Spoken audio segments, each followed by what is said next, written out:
sit here to question it as to why there's so many good nature women with good hearts. They pick and choose some of these men that are douchebags who have little to no interest for them, and they're not even not even a sliver, not even close to being a romantic at heart like I am. So they make gentlemen like myself who have good intentions, who are romantic at heart, brutally honest, open lines of communication in relationships, and treat the woman right, treat them as if like they're a goddess. You worship the ground they walk on. Sit. You're like, I don't know. It infuriates the fuck out of me when I hear stories about this, because it comes from a place in the same particular space in my mind where, personally, in afflictions of my past and my heart,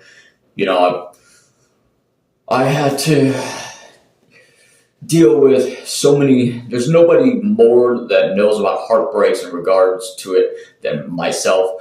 And that's not to sound egotistical or arrogant or like some sort of competition, because it's not.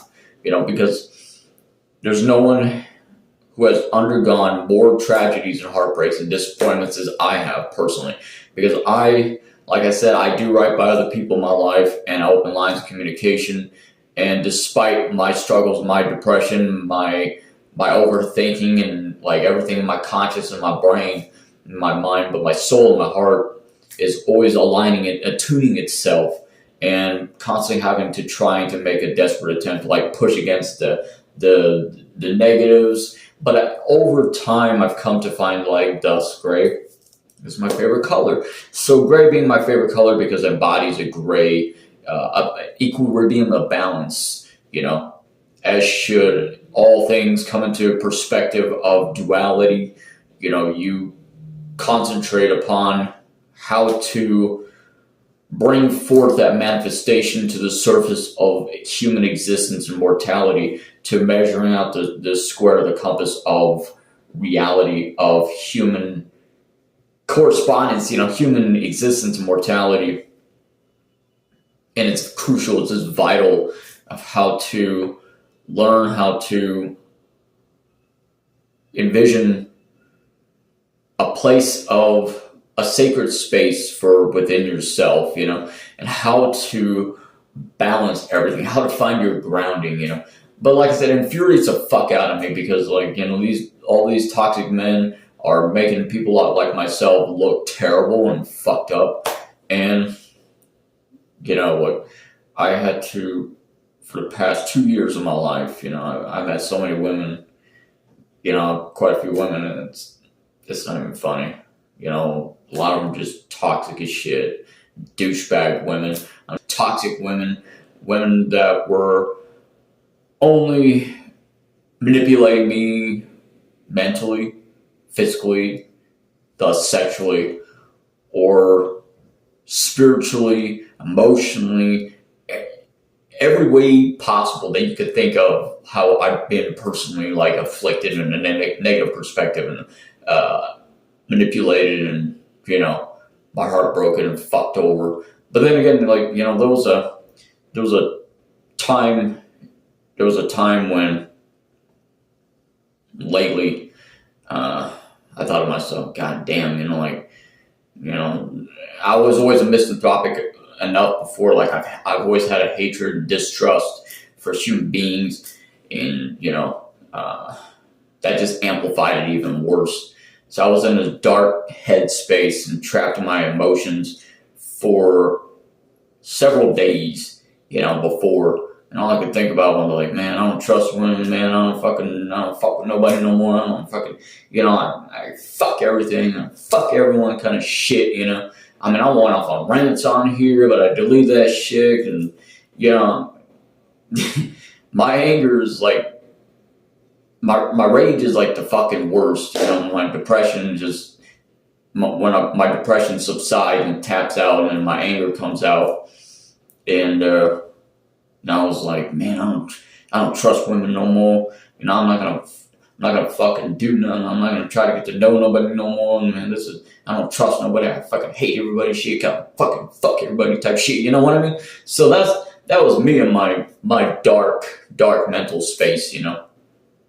It's not a particular place where I want to be at.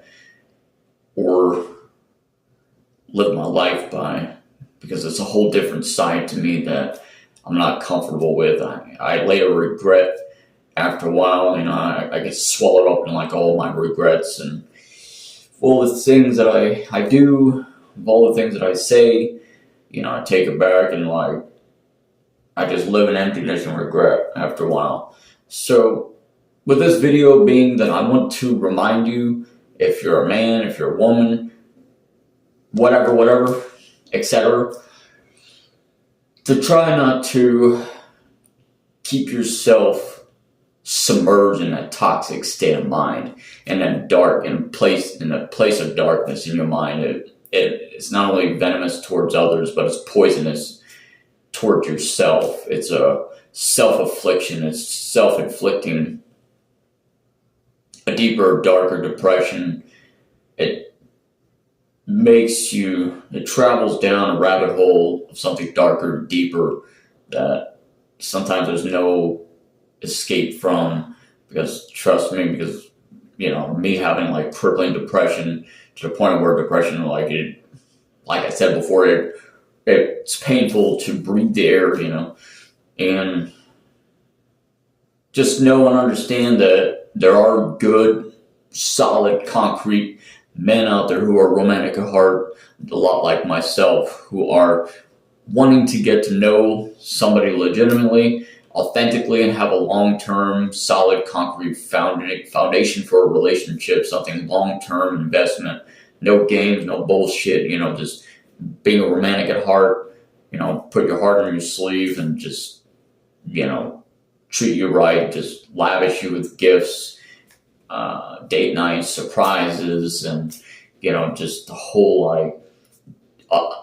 an aesthetic of a deeper appreciation for you, for your soul, your consciousness, recognizing a woman for not just her physical beauty, but obviously her internal, heart, her mind, her soul, and if only I could just describe it, put in words, it's like how romantic of a heart of a person that I am. Like, man, I'm talking like candlelit dinners. I used to do candlelit dinners, man. I used to do a lot of shit for some women, but it comes full circle. Like, God, man, I love affection, man. I love cuddling, man. I cuddle to death, man. I love binge watching TV shows, man. I love, long walks at a park, or like cruising around, like driving, pump up the, blast up the music and, just cruise around and whatever, That's the kind of person I am. That's just a taste, A lot of men, they don't show their emotions. They think it's fucking weak. They think you're a bitch for showing your emotions. Nah, actually, it makes you so much stronger. It makes you more authentic of a human being by showing your emotions, being proud of your emotion and being proud of having your personality being so expressive, because that's me. I'm expressive all the way, 110%. And there's nothing wrong in a world of showing a woman affection or being romantic, going on romantic, date nights, setting up surprises, and just appreciating and valuing the smallest, most finite things. It's the most beautiful thing, the most finite, small things. So me personally, I want to see more people to understand that, at least more women understand that they're, at least from a male perspective, there's still really good men like myself out there that exist in the world, and vice versa. I want men to understand that there are good women out there who hold your best interests at heart, who will always be there for you, believe in you, support you no matter what.